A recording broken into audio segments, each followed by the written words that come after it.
વિદ્યાર્થી મિત્રો, બળ અને ગતિના નિયમો પ્રકરણની અંદર આજનો આપણો મુદ્દો છે ગતિના પહેલો નિયમ. લાસ્ટ વિડીયોની અંદર આપણે કેટલાક સમતુલિત અને અસમતુલિત બળ વિશે માહિતી મેળવી હતી. હવે આપણે ગતિનો પહેલો નિયમ દ્વારા આ મુદ્દાને વધુ સ્પષ્ટતાથી સમજવાનો પ્રયત્ન કરીશું.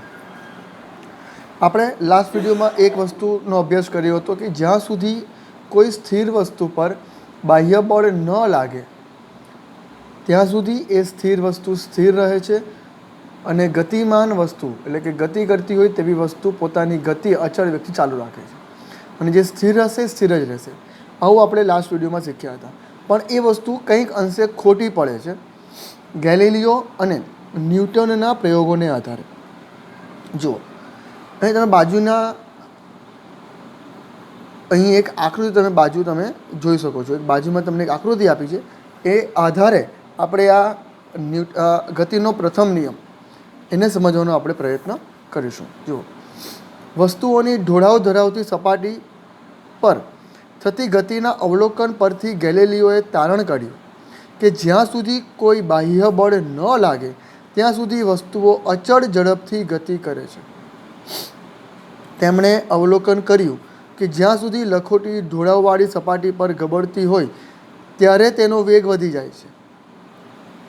બરાબર? જુઓ, અહીં ઢોળાવવાળી સપાટી છે, એના ઉપર એક દડો અથવા લખોટી મૂકી છે. તમારે એને ધક્કો નથી મારવાનો, બરાબર? પણ અહીં જુઓ, ગેલિલિયો એવું કહ્યું કે જ્યાં સુધી કોઈ બાહ્ય બળ ન લાગે ત્યાં સુધી વસ્તુ અચળ ઝડપથી ગતિ કરે છે. આના પર બાહ્ય બળ લાગે તો એની ગતિ કન્ટિન્યુઅસ ચાલુ રાખે છે. બરાબર? આપણે જો અહીંયાથી આ ગોળાને અથવા લખોટીને છોડી દઈએ તો એ અમુક અંતર સુધી જશે. બરાબર? અને ગેલિલિયો એવું કહે છે કે એની ગતિ કન્ટિન્યુઅસ ચાલુ રાખશે, એ અટકશે નહીં. આગળ જોઈએ. હવે પછીના પ્રકરણમાં તમે ભણશો કે લખોટી અસમતુલિત ગુરુત્વાકર્ષણીય બળને કારણે નીચે તરફ ગતિ કરે છે અને નીચે પહોંચતા સુધીમાં એક નિશ્ચિત વેગ પ્રાપ્ત કરે છે. હા, એક વાત સાચી છે કે જ્યારે લખોટીને તમે ઉપરથી છોડો તો એની ગતિ થોડી ધીમી હશે, પછી જેમ જેમ એ નીચે આવશે તેમ તેમ એની ગતિ વધતી જશે અને જ્યારે એ નાકે આવશે ત્યારે એની ગતિ મેક્સિમમ હશે, ખૂબ ઝડપ હશે, ખૂબ જ ગતિ એને મેળવી લીધી હશે. એટલે એક નિશ્ચિત વેગ એ લખોટીએ પ્રાપ્ત કરી દીધો હશે. આકૃતિ બીમાં જુઓ તમે. હવે આ આકૃતિ બી છે. એમાં દર્શાવ્યા અનુસાર જ્યારે લખોટી ઉપર તરફ ગતિ કરે છે ત્યારે તેનો વેગ ઘટે છે. હવે ગેલિલિયો એવું કહ્યું કે એના પર જ્યાં સુધી આપણે બાહ્ય બળ ન લગાવીએ ત્યાં સુધી એની ગતિ ચાલુ રાખશે અને એ અટકશે નહીં. પણ જુઓ, જો એની સામે એવો જ બીજો એક ઢાળ મૂકી દેવામાં આવે તો બાહ્ય બળની જરૂર નથી. બરાબર? એને અટકાવવા માટે અહીંયાથી લખોટીને છોડશો તો નીચે આવશે ત્યારે એની ઝડપ, એની ગતિ મેક્સિમમ હશે, સૌથી વધારે હશે અને એ જ વેગ, એ જ ગતિનો ઉપયોગ કરીને એ આ બીજા ઢોળાવ ઉપર એ અમુક અંતર સુધી પહોંચશે. હવે અમુક અંતર એટલે કેટલું? તો જેટલું એનું શરૂઆતનું અંતર હશે ને એટલા જ ઊંચાઈ પર એ પહોંચશે.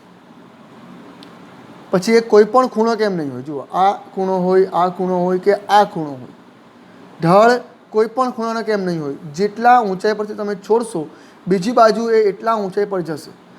ફરીથી પાછી એની ગતિ જેમ જેમ ઉપર ચડે છે તેમ તેમ એની ગતિ ધીમી પડશે, એનો વેગ ઘટશે અને અહીંયા સુધી પહોંચતા એ શૂન્ય થઈ જશે. ફરીથી પાછી એ નીચે આવશે. આમ કરતાં કરતાં એ ધીરે ધીરે કરતાં એ સ્થિર થશે. આગળ જોઈએ. આકૃતિ 9.5માં એટલે કે સીની અંદર વાત કરો. જો સીમાં શું બતાવે છે, એમાં બંને બાજુથી ઘર્ષણ રહિત આદર્શ સમતલ ઢળતી સપાટી પર એક લખોટી સ્થિર છે. ગેલિલિયોએ દલીલ કરી કે જ્યારે લખોટીને ડાબી બાજુએ છોડવામાં આવે ત્યારે તે ઢાળ પર નીચે તરફ ગબડે છે તથા જમણી બાજુ ઢાળ પર તેટલી જ ઊંચાઈ સુધી પહોંચે છે જેટલી ઊંચાઈથી તેને છોડવામાં આવી હતી. આ ગેલિલિયોએ કહ્યું હતું. શું ગેલિલિયોએ કહ્યું હતું? કે જેટલી ઊંચાઈ પરથી તમે એને છોડો છો બીજી બાજુ ઢાળ પર એ એટલી ઊંચાઈ સુધી જ પહોંચશે, એટલી ઊંચાઈ સુધી તો એ પહોંચશે જ, બરાબર. જો બંને બાજુની સમતલના ઢોળાવ સમાન હોય તો લખોટી તેટલી જ ઊંચાઈ સુધી પહોંચશે જેટલી ઊંચાઈથી તે ગબડે છે. એટલે અહીંયા જો આ આપણે ખૂણો લઈએ તો જુઓ બંને ખૂણા સરખા છે, તો અહીંયાથી તમે છોડો તો એ અહીંયા સુધી જશે જ. જેટલી ઊંચાઈ પરથી એને તમે છોડો છો બીજી બાજુ એ એટલી ઊંચાઈ સુધી પહોંચશે, ઉપર સુધી એ ચડશે. જો જમણી બાજુનો ઢાળનો નમન કોણ ધીરે ધીરે ઘટાડવામાં આવે, જો આને તમે ધીરે ધીરે ઘટાડો એટલે કે જે ખૂણો બને છે અહીંયા એનો નમન કોણ જો તમે એને ઘટાડો, બરાબર, એને તમે દૂર લઈ જાઓ આ રીતે, તો શું, તો લખોટી તેટલી જ ઊંચાઈ પ્રાપ્ત કરવા માટે વધારે અંતર કાપશે. આ અંતર ઓછું છે જ્યારે આ અંતર વધુ છે, બરાબર છે. એનો વેગ જે છે એટલા વેગથી એ ઊંચાઈ સુધી પહોંચશે જ. પણ જો તમે એનો નમન કોણ ઓછો રાખશો, જેમ જેમ તમે એનો ઘટાડશો તેમ તેમ એ અંતર વધુ કાપે છે પણ ઊંચાઈ એટલી જ પ્રાપ્ત કરશે. જુઓ, રાઈટ. હવે જો જમણી બાજુનું સમતલ સમસ્થિતિ કરી દેવામાં આવે તો શું, એટલે કે જો તમે આ ઢળની જગ્યાએ અને તમે ત્રણે ભૂલી જાઓ અને ખાલી જો એ સમતલ રાખી દેવામાં આવે, સમતલ સપાટ રાખી દેવામાં આવે તો શું, એટલે અહીંયાથી આપણે આ બાજુથી છોડીએ છીએ અને સીધી નીચે જ ગબડે છે આ રીતે સીધી, તો શું, તો લખોટી મૂળ ઊંચાઈ પ્રાપ્ત કરવા માટે સમસ્થિતિજ સમતલ પર સતત ગતિ કરતી રહેશે, એ સતત આગળ ગતિ કરતી રહેશે. આ કિસ્સામાં લખોટી પર લાગતું અસમતુલિત બળ શૂન્ય હશે, જે નિર્દેશ કરે છે કે લખોટીની ગતિ બદલવા માટે અસમતુલિત બળ જરૂરી છે. સમજાયું? જુઓ, જ્યારે તમે એને ઢળ ન આપતા જો તમે એને સમતલ સપાટી પર તમે જો એને ગબડાવશો તો એ સમતલ અથવા તો સમસ્થિતિજ સપાટી પર, બરાબર, એ સીધી સતત ગતિ ચાલુ રાખશે, બરાબર. અને આ કિસ્સામાં લખોટી પર લાગતું અસમતુલિત બળ શૂન્ય હશે, બરાબર છે. એટલે એની ગતિ જે બદલવી હોય તો એના પર આપણે બાહ્ય બળ લગાવવું પડે. આની દિશા બદલવી હોય કે આની ગતિ વધારવી હોય કે ઘટાડવી હોય તો એના પર આપણે બાહ્ય બળ લગાડવું પડે. પરંતુ લખોટીની અચળ ગતિ ચાલુ રાખવા માટે કોઈ પરિણામી બળની જરૂર પડતી નથી. વ્યવહારિક સ્થિતિમાં શૂન્ય અસમતુલિત બળ પ્રાપ્ત કરવું કઠિન છે, બરાબર. આમ થવાનું પાછળનું કારણ ગતિની વિરુદ્ધ દિશામાં લાગતું ઘર્ષણ બળ છે, બરાબર. અસમતુલિત બળ શૂન્ય ક્યારે પણ નથી થતું, ક્યારે પણ આ એકધારી વ્યવહારમાં વાસ્તવિકતાની અંદર આપણે જો વાત કરીએ ને તો આ દળો તમે અહીંયાથી લખોટીને છોડો તો જમીન પર જોઈને તમે ગબડાવશો તો જમીન અને લખોટી વચ્ચે ઘર્ષણ બળ લાગશે, એટલે અમુક અંતર કાપ્યા પછી એ અટકી જશે, બરાબર. એનો અર્થ એ થાય કે વ્યવહારમાં લખોટી અમુક અંતર કાપ્યા પછી સ્થિર થઈ જાય છે. અહીં ઘર્ષણ બળની અસર ઘટાડવા માટે લીસી લખોટી તથા લીસી સપાટીનો ઉપયોગ કરવો જોઈએ. તમારે જો ઘર્ષણ બળ ઓછું કરવું હોય અને લખોટીને વધારે અંતર કપાવવો હોય તો જે સપાટી હશે એ સપાટી એકદમ સપાટ અને લીસી રાખવાની.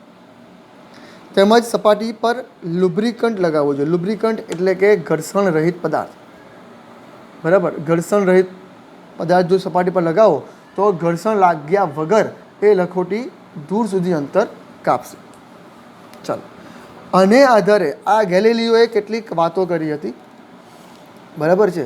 ગેલિલીએ આ પ્રકારની વાત કરી હતી. હવે આ મુદ્દાને લઈને ન્યૂટન શું કહે છે એના વિશે આપણે વાત કરીશું. ન્યૂટને બળ તેમજ ગતિ વિશેની ગેલિલિયોના વિચારોનો અભ્યાસ કર્યો અને ગતિમાન પદાર્થની ગતિને સમજવા માટે 3 નિયમો રજૂ કર્યા. એટલે આપણે જે ગતિનો પહેલો નિયમ જે ભણીએ છીએ એ એકચ્યુઅલી ન્યૂટને આપેલો નિયમ છે. એટલે કે ગેલિલિયોના કાર્ય ઉપર એણે અભ્યાસ કર્યો ન્યૂટને, અને એને આધારે ન્યૂટને 3 નિયમો આપ્યા ગતિના. આ 3 નિયમો ન્યૂટનની ગતિના નિયમો તરીકે ઓળખાય છે ને આજે આપણે એનો પ્રથમ નિયમ અભ્યાસ કરવા જઈ રહ્યા છીએ. ગતિનો પહેલો નિયમ શું છે? જુઓ, દરેક વસ્તુ પોતાની સ્થિર અવસ્થા કે સુરેખ પથ પર અચળ ગતિની અવસ્થા જાળવી રાખે છે જ્યાં સુધી તેના પર બાહ્ય બળ પડે અવસ્થા બદલવાની ફરજ ન પડે. એટલે કે જ્યાં સુધી પદાર્થ પર બાહ્ય બળ ન લાગે ત્યાં સુધી સ્થિર પદાર્થ સ્થિર રહેશે અને ગતિમાન પદાર્થ પોતાની ગતિ અચળ વેગથી ચાલુ રાખે છે. જો આ જ વસ્તુ બીજા શબ્દમાં કહે છે, દરેક વસ્તુ પોતાની ગતિની અવસ્થામાં થતા પરિવર્તનનો વિરોધ કરે છે. સમગ્રતયા કોઈ વસ્તુની સ્થિર અવસ્થામાં રહેવાની કે અચળ વેગની ગતિમાં રહેવાની પ્રવૃત્તિને જડત્વ કહેવાય. આના આધારે જડત્વનો શબ્દ બહાર આવે છે. જડત્વ, આ જ કારણથી ગતિના પહેલા નિયમને જડત્વનો નિયમ પણ કહેવામાં આવે. જડત્વ એટલે કે જળ, કોઈનું સાંભળે નહીં તેવો એમ. ધારો કે કોઈ દડો જમીન પર સ્થિર પડ્યો છે, આપણે એને બોલીને કહીશું ચાલ દડા આગળ જા. ધારો કે આ પેન છે, બરાબર? જો હું આ પેનને અહીં મૂકું છું ને એને કહું કે પેન તું આગળ જા, ઉપર ચડ, જતી રહે, એ જશે? નહીં જશે, કારણ કે એ જડ છે. સ્થિર પદાર્થ હંમેશા સ્થિર રહેશે જ્યાં સુધી એના પર બાહ્ય બળ ન લાગે. જો એના પર બાહ્ય બળ લગાવો અને ધક્કો મારું તો એ આગળ જાય છે. જુઓ, બરાબર છે? આગળ કેમ જાય છે? કારણ કે એના પર બાહ્ય બળ લાગે છે, રાઈટ? તો જ્યાં સુધી સ્થિર પદાર્થ પર બાહ્ય બળ ન લાગે ત્યાં સુધી એ સ્થિર એમને એમ જ પડી રહેશે, જળ પથ્થરની જેમ. માટે એને રાઈટ સમજો, જ્યાં સુધી સ્થિર પદાર્થ પર બાહ્ય બળ ન લાગે ત્યાં સુધી એ સ્થિરનો સ્થિર જ રહેશે અને ગતિમાન કરતો પદાર્થ પોતાની ગતિ અચળ વેગથી ચાલુ રાખે છે, બરાબર? તો આ નિયમને જડત્વનો નિયમ પણ કહેવામાં આવે છે. હવે આ જડત્વ શું છે એ હું તમને સમજાવવા માટે કેટલાક એક્ઝામ્પલ્સ અહીંયા આપેલા છે. જુઓ, મોટર કારમાં મુસાફરી કરતી વખતે તમે અનુભવ થયા હશે જડત્વના, બરાબર? તમે એવું વિચારો કે તમે કોઈક બસમાં કે કારમાં બેઠા છો, બરાબર, અને કાર ગતિ કરે છે. અચાનક જો કારમાં કે બસમાં બ્રેક મારવામાં આવે તો આપણે આગળ તરફ નમી જઈએ છીએ, ઝૂકી જઈએ છીએ આગળ તરફ. કેમ? કારણ કે આપણું શરીર જે છે એ જડત્વના નિયમને આધારે આગળ તરફ ગતિ કરવાને લીધે જ્યારે પણ કારમાં અચાનક બ્રેક મારવામાં આવે કે બસમાં અચાનક બ્રેક મારવામાં આવે તો આપણે બેઠા હોઈએ છીએ કે ઊભા હોઈએ તો આપણા શરીરનો ઉપરનો ભાગ જડત્વના નિયમને કારણે આગળ તરફ જશે, બરાબર છે? અને એને કારણે જ આપણે કારની અંદર આપણને સીટ બેલ્ટ આપણને લગાવવા માટે કહેતા હોઈએ છીએ કે અચાનક બ્રેક લાગવાને કારણે સીટ બેલ્ટને લીધે આપણે આગળ તરફ નમી જતા નથી, બરાબર? જો તમે તમારી કાર કે તમારી બસ ઊભી હોય, સ્થિર ઊભી હોય અને અચાનક એ સ્પીડ પકડે તો તમે પાછળ તરફ તમે જશો. કેમ? કારણ કે તમારું જે અપર બોડી છે એ જડત્વના નિયમને કારણે પાછળ તરફ સ્થિર રહેવાનો પ્રયત્ન કરશે, જ્યારે લોઅર બોડી તમારી ગતિમાં આવે છે, બરાબર છે? એટલે જડત્વનો નિયમ, આવા ઘણા ઉદાહરણો તમે જાતે એનો અનુભવ કરી શકો છો, બરાબર છે? તો ટેક્સ્ટબુકની અંદર પણ તમને એ જ મુદ્દો આપ્યો છે કે શા માટે સીટ બેલ્ટ લગાવવામાં આવે. તો સીટ બેલ્ટની અંદર એક પ્રકારની સિસ્ટમ આવે છે કે અચાનક બ્રેક મારવામાં આવે તો સીટ બેલ્ટ જામ થઈ જાય છે, જેથી તમારું શરીર આગળ તરફ જતું નથી. જો તમે સીટ બેલ્ટ ન લગાવો તો તમે કદાચ આગળ તરફ ગતિ કરીને અચાનક બ્રેક મારવામાં આવે તો તમારું શરીર આગળ તરફ જશે, બરાબર? એને કારણે તમારું માથું એ ગાડીના આગળ બોર્ડ ઉપર કદાચ લાગી શકે છે, તમને વાગી શકે છે, બરાબર? જો અહીં એક મુદ્દો પણ આપ્યો છે, બસમાં આપણે ઊભા હોઈએ અને બસ અચાનક ચાલુ થાય તો શું? તો તે સ્થિતિમાં આપણે પાછળ તરફ નમી પડીએ છીએ. આમ થવાનું કારણ એ કે બસ અચાનક ચાલુ થાય છે, તમારા પગ કે જે બસના તળિયે રહેલા છે, બરાબર, તે ગતિમાં આવે છે, જ્યારે ઉપરનો ભાગ, તમારો બોડીનો ઉપરનો ભાગ જડત્વના કારણે સ્થિર થવાનો પ્રયત્ન જ રાખે છે, એટલે એ ગતિનો વિરોધ કરે છે, જેને પરિણામે તમારા પગ ભલે નીચે તરફ હશે પણ તમારી અપર બોડી, તમારું ઉપરનું જે શરીર છે એ પાછળ તરફ જડત્વના નિયમને કારણે જવાનો પ્રયત્ન કરશે. બીજું, તમે મોટર કારમાં અત્યંત ઝડપથી તીવ્ર વળાંક લેતા હોય ત્યારે, બરાબર, જુઓ હું તમને આ વસ્તુ સમજાવું. સપોઝ આ એક હું રસ્તો એક રફલી વાત કરું છું, બરાબર. આ એક ટર્ન છે એવું સમજો, રસ્તો છે.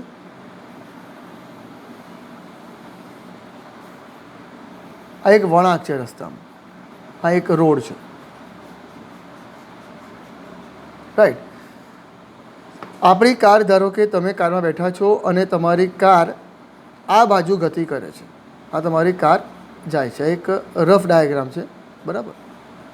ચાલો, તો જ્યારે એ આ રીતે ગતિ કરતી હશે ને અચાનક જો એમ ટર્ન લેશે જોરમાં, તો તમે જડત્વના, કાર ભલે આમ જાય પણ તમે જડત્વના નિયમને કારણે આ તરફ, તમે બારી તરફ, તમે જો અહીંયા બેઠા હોવ તો તમે આ તરફ જવાનો પ્રયત્ન કરશો. કેમ? કારણ કે તમારી કાર સીધી ગતિ કરતી હતી ને અચાનક કારે ટર્ન લીધો છે, તો તમે જડત્વના નિયમને કારણે એ તરફ જવાનો પ્રયત્ન કરશો, જેથી તમારું શરીર થોડું ડાબી બાજુએ ખસશે. જો તમે જમણી બાજુનો ટર્ન લો તો એ જમણી બાજુએ ખસે. એટલે કે હમણાં તમે લો છો જમણી બાજુ ટર્ન લો છો, બરાબર છે, આ રીતે, તો તમારું શરીર ડાબી બાજુ તરફ જવાનો પ્રયત્ન કરશે, રાઈટ. એટલે કોઈ મોટર કાર અત્યંત ઝડપથી તીવ્ર વળાંક લે ત્યારે એક તરફ નમી પડીએ છીએ. આ પણ જડત્વના નિયમ દ્વારા જ આપણે સમજી શકીએ છીએ, બરાબર.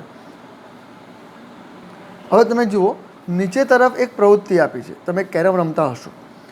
અહીંયા કેરમમાં બધી કૂકીઓ એકની ઉપર એક ઢગલો કરી છે.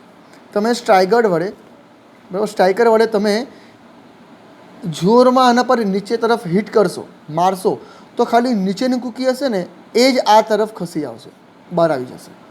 બાકીની કૂકી નીચે તરફ જ રહેશે, બધી વિખેરાઈ જતી નથી. કેમ? કારણ કે આ કૂકી જડત્વના નિયમને કારણે નીચે તરફ જ સ્થિર રહેવાનો પ્રયત્ન કરશે, ખાલી એક જ કૂકી બહાર તરફ નીકળશે. તો ઘણીવાર ન પણ જાય, કદાચ અહીંયા આવીને સ્ટ્રાઇકર અટકી પણ જાય છે. જો તમે ધીરે મારો તો એ સ્ટ્રાઇકર કદાચ અહીંયા આવીને અટકી પણ જાય, કારણ કે દરેક કૂકી આ જગ્યાએ જડત્વના નિયમને કારણે સ્થિર રહેવાનો એ પ્રયત્ન કરે છે. બીજી એક પ્રવૃત્તિ જુઓ. તમારે આ પ્રવૃત્તિ તમે ઘરે પણ કરી શકો છો. એક કાચનો ગ્લાસ લો અથવા કોઈ પણ એક ગ્લાસ લો, બરાબર. એના ઉપર આ રીતે એક પત્તું મૂકો. આપણે જે પાનાની રમત રમીએ ને એ પત્તું મૂકો અને એના પર 5 રૂપિયાનો કે 10 રૂપિયાનો સિક્કો મૂકો. હવે જોરથી આંગળીના ટેરવા વડે આ પત્તાને એક ટકોર મારો, તો જુઓ આ પાનું જે પત્તું હશે એ દૂર તરફ ખસી જશે, જ્યારે સિક્કો નીચે તરફ ગ્લાસમાં પડી જશે. આવું કેમ થાય છે? તો સિક્કો જે છે એ જડત્વના નિયમને કારણે પોતાની અવસ્થા જાળવી રાખવા માટે ત્યાંનો ત્યાં રહેશે, બરાબર. એ ત્યાં જ રહેશે. તમે ધીરે ધીરે કરશો તો એ પડી જશે, પણ જોરમાં તમે મારશો તો સિક્કો જડત્વના નિયમને કારણે પોતાનું સ્થાન બદલતો નથી અને ત્યાં જ રહેશે અને પત્તું ખસી જશે અને સિક્કો તો નીચે પડી જશે.